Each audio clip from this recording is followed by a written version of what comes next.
So, you need to remember that in the quantum level, no? Like attracts like. So, ibig sabihin yan, mga kapatid, hindi yun totoo yung opposite attracts, no? In the quantum level, in the physical level, but in the quantum level, hindi. Even the couples who are very successful, they might look different outwardly, but their intrinsic qualities, when I say intrinsic qualities, yung values na nasa kanila, they are very similar, kaya compatible silang dalawa.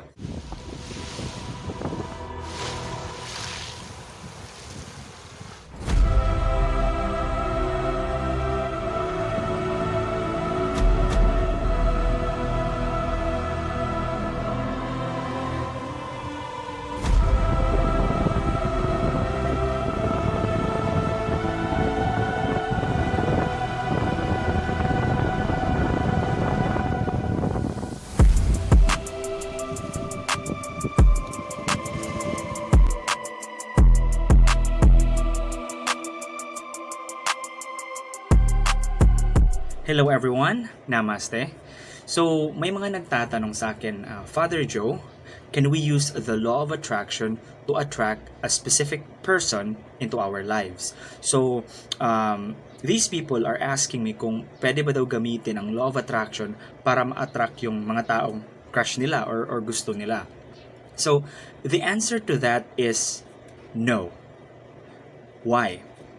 It is because we cannot use the law of attraction to influence other people's free will. No? Hindi natin pwedeng pangunahan ang free will ng ibang tao. However, we can still use the law of attraction in order to attract the right person into your life. Now, how to do that? Hindi natin iisipin ang specific person, kunwari yung crush mo or yung taong matagal mo na talagang gusto. Hindi yun. That will not work. It's because you are trying to interfere with their free will. What we can do is to create this, let's say, image or this character of the person you want to attract into your life. So, paano yan? So, for example, if you are a bachelor or a bachelorette, di ba? You want to attract, this kind of person. Gusto mo yung mabait, gusto mo yung gwapo, gusto mo yung healthy, gusto mo yung malinis sa katawan, no? May proper hygiene, gusto mo yung medyo moreno, mga ganon. So, list all the intrinsic qualities that you want to attract. Okay? And now, once you have listed all the qualities, here's the tricky part. You need to reverse engineer this. Diba? You want to attract this kind of person into your life, okay? So, you need to remember that in the quantum level, no? Like attracts like.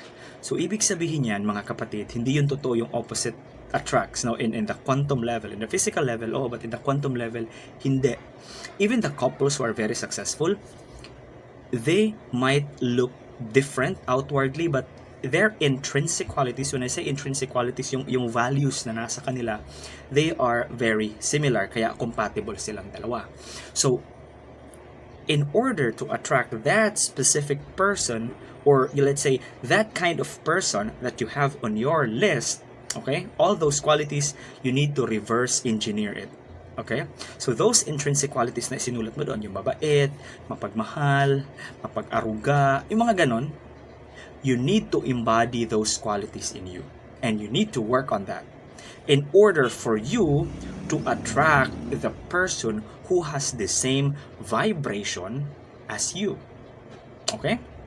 So, ibig sabihin, in attracting the right person into our lives, hindi enough na isipin mo lang na ganitong qualities yung gusto ko, ganitong qualities yung gusto ko. Hindi.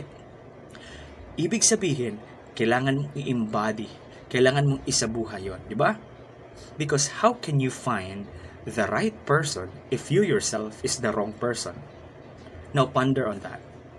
We need to focus on improving ourselves. We need to focus on becoming the right person for someone else. Diba? Because if you find the right person and you are the wrong person, what happens? You will just make that person's life miserable. You will just make that person's life in chaos. So, do not try to engage in a relationship if you are broken, if your life is chaotic, if your life is miserable. You need to fix yourself first. Okay? Self-improvement is very important before entering into a relationship. Nang sa ganon, hindi magka-leche-leche ang buhay ninyo. Alright? Because the reason why you are going into a relationship, because of course, one day, di ba, we are hoping to get married, to settle with this person that we have attracted. Di ba? So, mga kapatid, ganun na dapat nating tandaan, okay? Again, think of the intrinsic qualities of the person that you want to attract. Write them down. The internal qualities. Okay?